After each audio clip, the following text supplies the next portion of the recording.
আছে তোমাদের সপ্তম শ্রেণীর যে বাংলা পরীক্ষা রয়েছে সেই বাংলা পরীক্ষার সংক্ষিপ্ত প্রশ্ন 9 এবং 10 এই দুইটি প্রশ্নের উত্তর করতে চলেছে।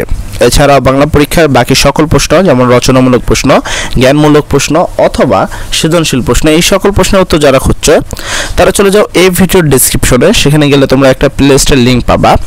সেই লিঙ্কের মাধ্যমে তোমরা এই সকল প্রশ্নের উত্তর পেয়ে যাবে, কেননা আমরা অলরেডি কিন্তু তোমাদের এই সকল প্রশ্নের উত্তর আমাদের এই চ্যানেলে আপলোড করে দিয়েছি। যারা সেই সকল প্রশ্নের উত্তরগুলো চাচ্ছ তারা চলে যাও আমাদের এই ভিডিওর ডেসক্রিপশন লিঙ্কে।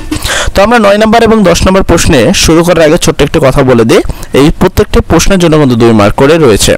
তো এই প্রশ্নগুলোর জন্য তুমি 2 মার্কের বেশি কোনোভাবেই দেবে না। সেক্ষেত্রে যদি এই প্রশ্নের অনেকগুলো উত্তর অনেক বড় হয়ে থাকে, সেই প্রশ্নের উত্তরগুলো যদি তুমি 10 লাইন 12 লাইন করে লেখো তাও কিন্তু তুমি 2 মার্কই পাবা। আর যাদের লেখা খারাপ তারা তোমরা যতই লেখো না কেন তোমাদের 2 দেওয়ার কোনো চান্সই নেই। সেক্ষেত্রে আমি তোমাদের রিকমেন্ড করব এই প্রশ্নগুলো যত বড়ই উত্তর আমরা দিয়ে থাকি না কেন তোমরা অবশ্যই লিখতে লেগে তোমার হাতে যখন 6 লাইন হয়ে যাবে তোমার খাতায় তখন সেই প্রশ্নটাকে তুমি ছেড়ে দেবা।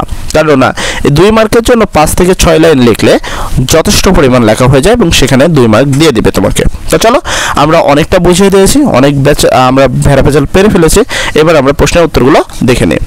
তো প্রথম 9 নম্বর প্রশ্ন, সেই পুরনো কাল আর নেই বলতে লেখক কি বুঝিয়েছেন? 10 নম্বর, আমার মায়ের গহনা ছাড়া ঘরকে যাব না বলতে কবি কি বুঝেছেন?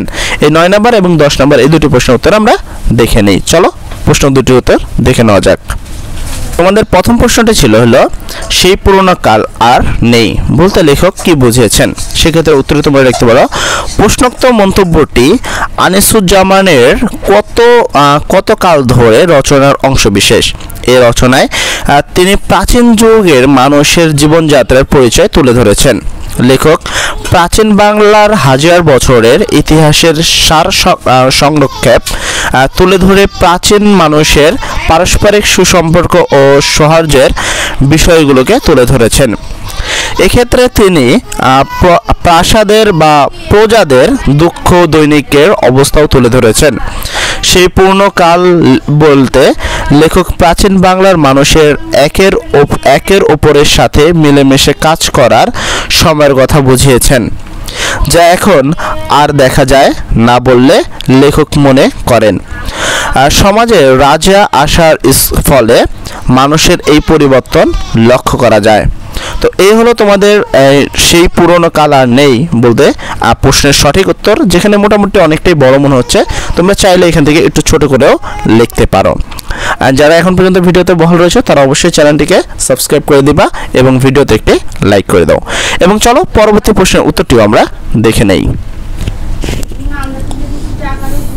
পরবর্তী প্রশ্নটি ছিল আমার মায়ের গহনা ছাড়া ঘরকে যাব না বলতে কবি কি বুঝিয়েছেন? সেক্ষেত্রে তোমরা এই প্রশ্ন উত্তরে লিখতেই পারো প্রশ্নোক্ত উক্তটি কবি আল মাহমুদের নলক কবিতা থেকে নেওয়া হয়েছে। এই কবিতায় কবির দেশপ্রেম প্রতিফলিত হয়েছে। মায়ের নলক খুঁজে বেড়ানোর মাধ্যমে কবি মূলত আহ্বান বাংলার রূপ বৈচিত্র্য এবং ঐতিহ্যকে সামনে তুলে এনেছেন।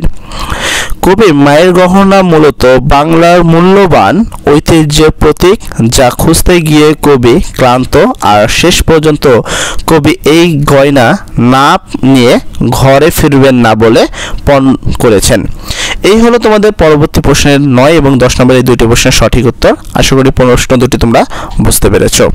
আর একটি কথা, যারা বাকি সকল প্রশ্নপত্রের উত্তর চাচ্ছ, যেমন তোমাদের সংক্ষিপ্ত প্রশ্ন, সৃজনশীল প্রশ্ন অথবা রচনামূলক প্রশ্ন, তারা চলে যাও এই ভিডিওর ডেসক্রিপশনে, যেখানে গেলে তোমরা একটা লিঙ্ক পাবা। সেই লিঙ্কে ক্লিক করে তোমাদের সকল প্রশ্নের সঠিক উত্তর তোমরা পেয়ে যাবা। সর্বোপরি কথা, সবাই ভালো থেকো। আসসালামু আলাইকুম।